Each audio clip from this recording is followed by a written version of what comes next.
Day 2. The root. The aim of this class was to create an Edmodo account. This was important because students were not accustomed to working on demanding tasks, so they needed support and feedback. Zero and first conditional were introduced on this lesson. The lesson started at 7:10 in the morning. I asked them whether they could remember the 4 different projects they could do. They answered in their mother tongue, of course. Then I asked one student to turn on the projector and I displayed a video from my computer. This video was an example of one of the options.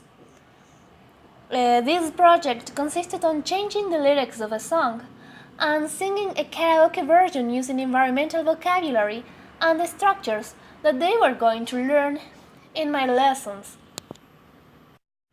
After watching the video, the groups were organized using a black box and numbers. They decided which projects they were going to do from the 4 options. If you don't remember what I'm talking about, you can read my final task here. Then, my students and I went to the computer room where they created their Edmodo account using some brochures with very clear instructions. After that, I asked them to open the activity Environmental Problems. This was a competitive game in which students had to complete a chart with pictures from the internet. I gave prizes to the first 3 groups. A competitive game without prizes is like a hamburger without meat. I presented the first conditional using conditional dice for oral practice. They were 2 big dice. One of them indicated the condition and the other the consequence. I provided 3 examples and then students were able to produce their own sentences using the conditional dice.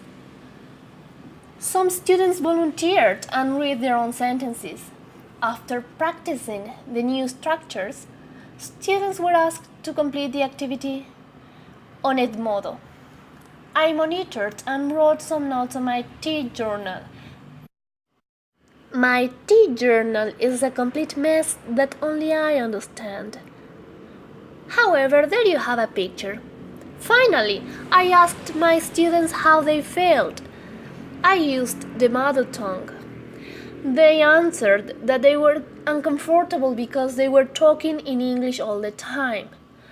They told me that the activities were creative, but that they would be more confident if I were to speak in the mother tongue. I was waiting for this answer, because the teaching process creates habits and routines. It was not a surprise for me to find that after a good number of lessons in the mother tongue, students created a bad habit.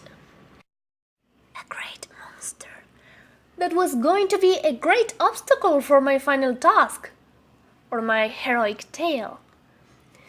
In their final projects, they had to explain what they knew using only English. What am I going to do now? I wondered.